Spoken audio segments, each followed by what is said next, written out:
There's so many things that I could have talked about this morning with Martin Luther King celebration, his life, with the Second Women's March, even with the Raven Rendezvous right here in old Raven County with Trout Unlimited, big celebrations. But I chose to speak about the healing of the whole. And people asked me, was it the whole you're talking about? Or is it the whole? And I say yes. Yes. And I say yes because this week I'm getting a new roof on my cabin. And it's not something I wanted to do. It's something necessary.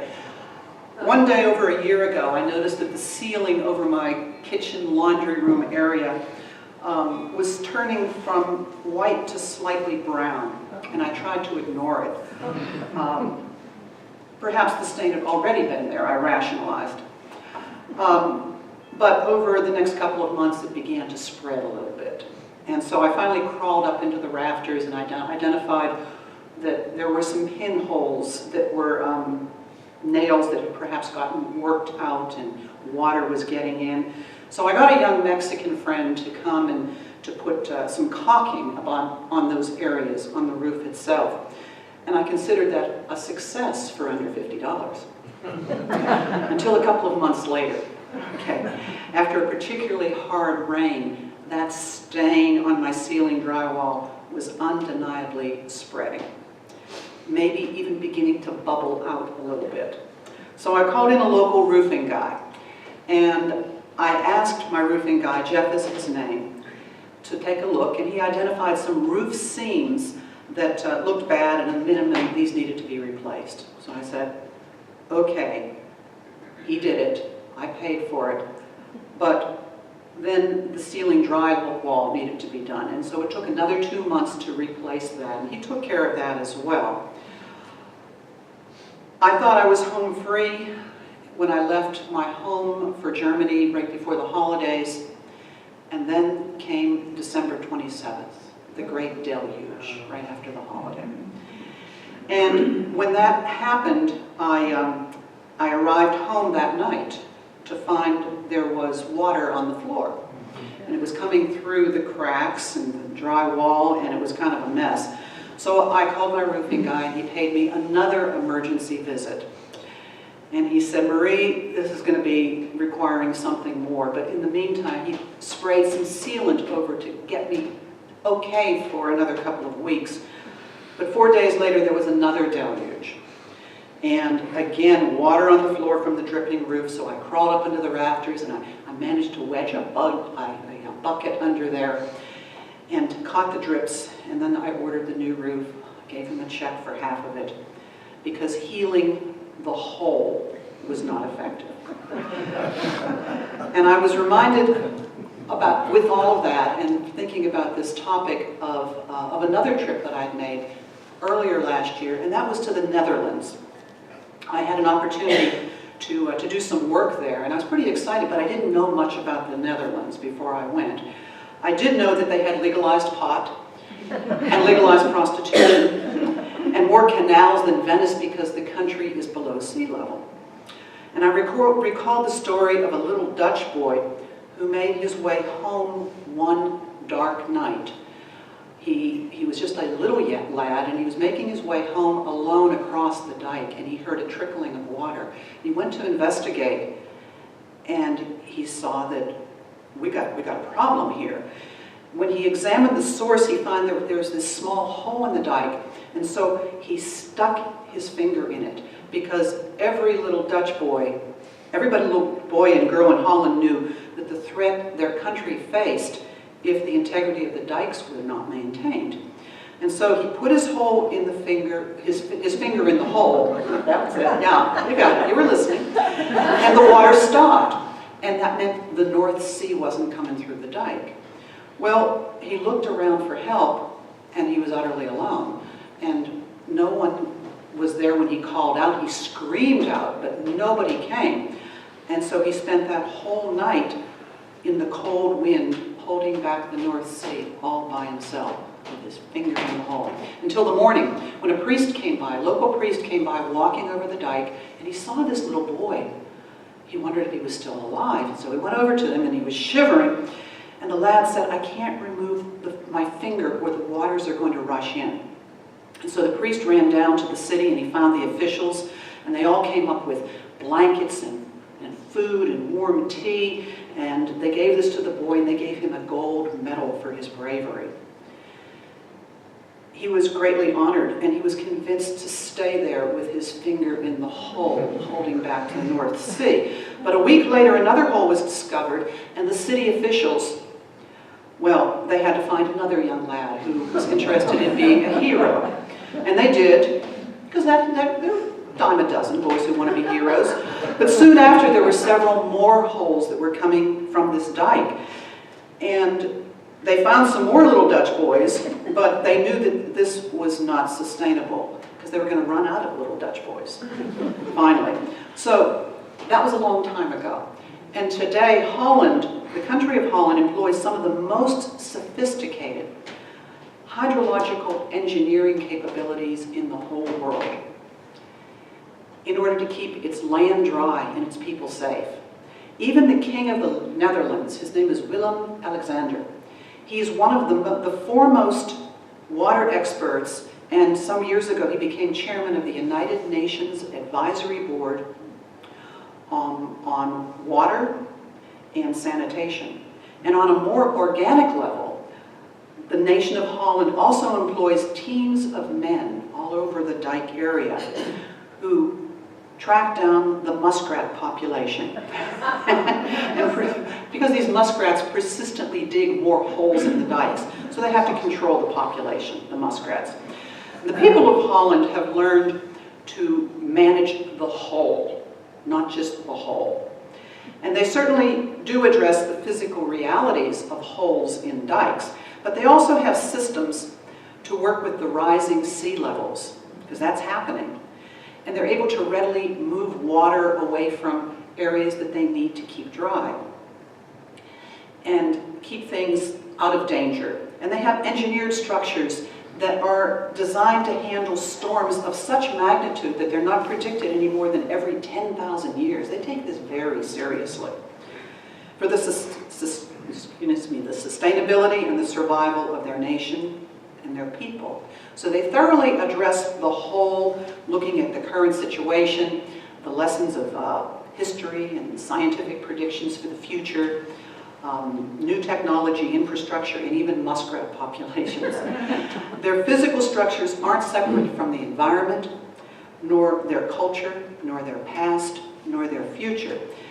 And that brings me back to the here and now in each of us and each of our wholes. Not this, but our whole. My body, my mind, my emotions, and my spirit, they're not separate. They're parts of the whole, not separate in any regard. And when you have a problem, say a body ailment, or a confused mind, or raging emotions, or a troubled spirit, how often, though, do you look at the whole rather than the whole? Okay? And I touched the wrong thing, just like Norman did earlier. This is what happens. Okay, so often we focus on the whole that gets our attention, because that's getting our attention. That's what we focus on for the fix. For example, how often do we as individuals direct our healing efforts on the body part that hurts, or the emotion that is driving us at the moment in an unhealthy way, or the lack of sleep that we persistently are getting because our mind is working with so many thoughts it feels like a pinball machine. In each of these cases, I find that in reality, my body, my mind, my emotions are not operating separately. They're fully and constantly overlapping. So I want to talk a little bit about each of these, starting with the body. Now, most of you can probably relate to the idea that often you can't stop a physical problem just by simply treating the immediate symptom. Diabetes, for example. You can't cure diabetes just by pumping insulin into somebody's body. The disease of alcoholism, you can't cure that just simply by withholding alcohol. Cancer, it's normally not simply cured by cutting out a tumor. And modern medicine knows that you have to look at the whole system in a person, at least the whole physical system. And even the Greek Hippocrates, who was the father of modern medicine, and this was 400 years before Christ was born, he said that disease is a product of one's environment and diet and living habits, the customs and the mode of life that you have. We know that the body is a series of parts and a series of different systems. I was with a friend who was working on my lymphatic system, for example, a few days ago. And that was helpful, but I had to be thinking about other parts of my system as well, and she was talking about that as well. And all of these systems have to be functioning in a balanced way for us to feel right and stay healthy and operate in our optimal way. And now we know that the body itself has natural healing abilities as well. Although we don't give that a lot of thought because it's natural and it's happening. And that's good. We can support some of those natural healing abilities quite a lot with diet and environment and living habits, just like Hippocrates taught us. But then there comes in the second aspect of that whole, the mind. The mind is very powerful, yours and mine. And we know that the mind tells us stories that sometimes impact the rest of our health.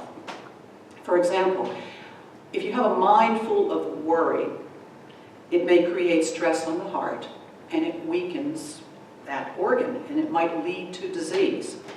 And even though the prime directive of the mind is survival, and the survival of the body as well, it can be an enemy of the body's natural healing, especially when it's full of negativity. An example, I have a friend, and she learned last year that she had intestinal cancer. And it was severe, and for starters, she had to have a very large portion of her intestine removed permanently. It saved her life, though, immediately, but that was only the start. She had to face many months of radiation and chemotherapy, and this was in a very weakened state, as you might imagine. She told me how her mind kept on going over the question, why me? Why me? Why the hell me? Until one day there was a spark of a different question in her mind, and that was, why not me? Why not me? And that's what it took for her to end the negative that was going through her mind. Those runaway thoughts stopped in their tracks, and she began harnessing the power of her mind to help heal her body, recognizing all of those connections. She agreed to undergo the radical things that Western medicine offered, the chemo and the radiation. But she also decided to supplement that by working with a holistic practitioner who helped her make decisions, better decisions about what to put into her body.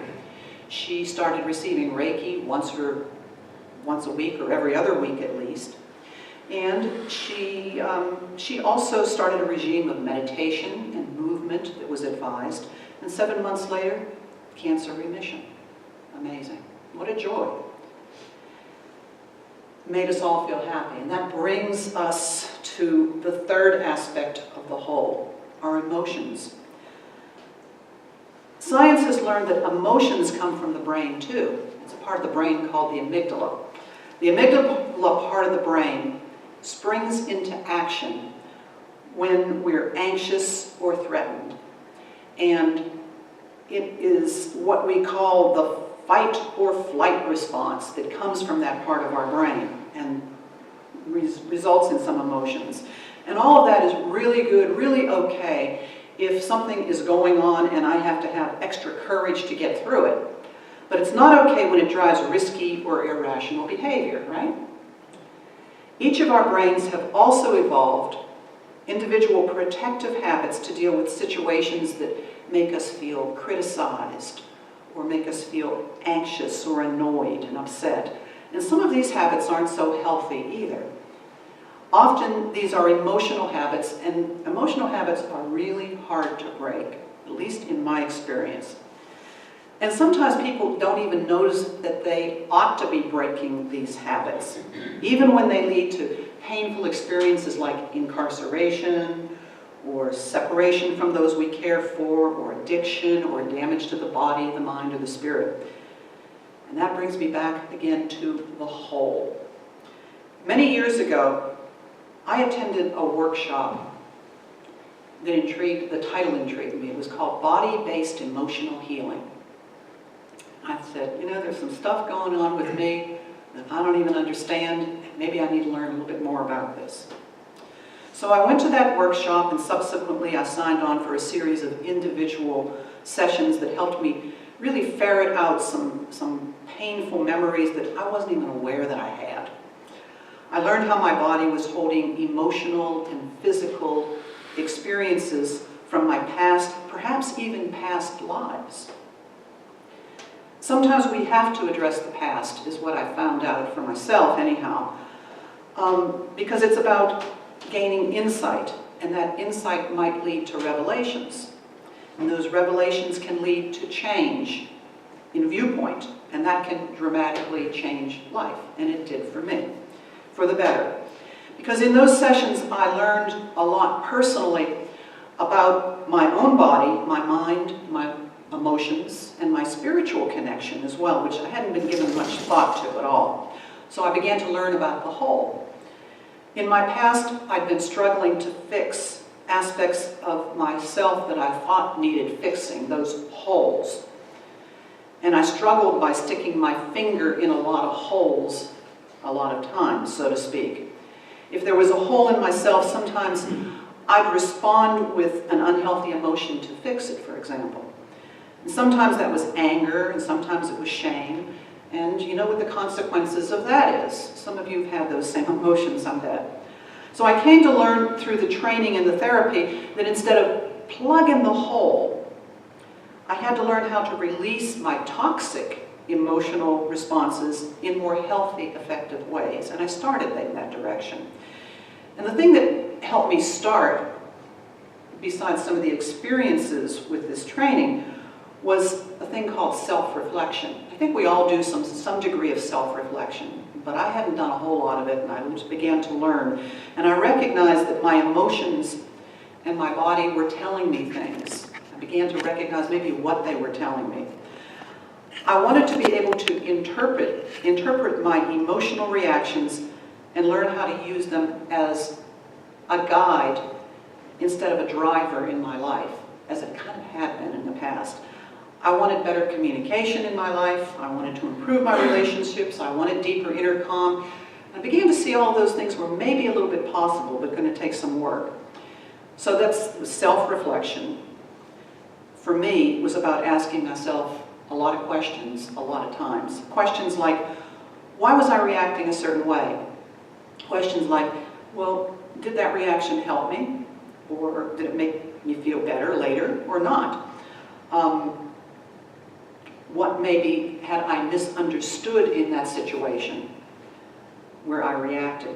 What would I change now? What can I say to myself next time to help me think more clearly before that emotional reaction happens?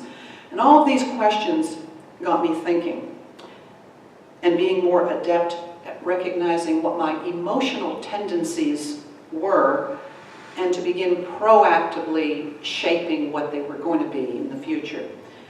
So with some of those improvements in my own emotional health came better communication, some improved relationships, deeper inner calm, although I'm very much a work in progress still in all of those regards. Some of you know that better than others. Okay. Self-reflection also helped me start understanding the connection between the body, emotional health, and spiritual health. I came to learn that my own suffering extended beyond the body, mind, emotions, because it also indicated that I had some spiritual holes to fill as well. And sticking a hole in it wasn't the answer. I'd learned to begin stopping unnecessary worry and fear and stress. And I realized that when I was doing that, I was really doing emotional, but also spiritual housekeeping. And as I've moved on and began to clear some of the cobwebs, I've come to realize that the spiritual aspect of myself is as fundamental as the physical or mental or emotional. It's what gives everything else meaning, the spiritual piece, at least personal meaning. It's about a person's, at least my, relationship with that which transcends the material, and it's necessary in order for me to be my healthiest and my whole. So going back to the body-based emotional healing that began a lot of things for me, as I learned to release some of those toxic emotional responses, there was still a hole left, and that was a hole that began to be filled with gratitude. Deep gratitude, I learned, breeds not just compassion, but also connection. Gratitude breeds and helps in connection. Connection to that who or for which we are grateful. And that might be connection and gratitude for family or friends, or for life itself, or for Mother Earth, or for that which some of us call God and some of us call Spirit or the universe. And I think that that connection that I'm talking about is spirit. I think so. And it was gratitude many years ago that led me to become a volunteer in hospice. It's something that I'd given a little bit of thought to, watching my father be supported when my mother was passing away. And so I lived in the Atlanta area, and I signed on with Hospice Atlanta. And my experience with them began with a training program. And the training program covered a lot of things, the history of hospice and the rules and regulations that we need to know about. It covered case studies and expectations for volunteers. And they talked about how this work was very much about responding to the needs of the individual, and that these needs really varied greatly depending on the background, the age, the situation, the history of the individual. And they taught us how we each needed to be very much aware of the client's culture, social and spiritual preferences, and be very respectful of their religious preferences and their beliefs, even if there's no beliefs. And we had to recognize our own limitations as well. And then we had to recognize when to refer or defer to the professionals, because we were volunteers. But most often what they said, the work of the volunteer was simply about being present. And simply being with the client, listening to their concerns, empathizing, and responding, just responding appropriately. Because they taught us this is therapeutic for them when it comes to meeting the needs of spirit, certainly. And I remember a story that I heard while I was in that training. And for me, this story really epitomized the idea of spiritual healing and the connections between the body, the mind, and the emotions with all of this. And this was the story of an elderly woman who had dementia. And she lived in a nursing home, and she'd been there for nearly a year. And this woman was declining slowly, and the staff noticed recently that that declining began to pick up. She seemed to be declining more in her mental capacity and her communicativeness with them. And so during the days, they observed, at this point, they observed her walking the halls, more and more constantly walking the halls. And as she paced, her body became more rigid and bent, and she began mumbling something over and over and over again, and her demeanor seemed more distraught. And it was really disconcerting to the staff because they cared a lot. And it was apparent that this woman was suffering in some way, but it wasn't a physical pain. So one day, one of the nursing staff decided just to walk with her. And she started walking up and down the halls with her, not saying anything, just listening. And she realized that the word that this woman was mumbling over and over and over again was God. God. God. And then something inspired that nurse to ask the woman, honey, are you afraid that you're going to forget God? And the woman stopped in her tracks and she said, yes. Well, the nurse responded, and this was the stroke of genius, even if you do forget, God will never forget you. I promise that. Well, that's the reassurance that the woman needed. Some tears flowed. She became more peaceful. The agitation that she was experiencing, the agitated behavior stopped. The care she needed and the care that she received extended beyond the body and the mind to the human spirit. All that connection. And that, my friends, is what I wanted to share with you today on the topic of being the whole, not simply the whole. And now I shall go home and I shall empty my bucket. And Jeff will arrive hopefully tomorrow before the rains start again and fix the hole. Thank you.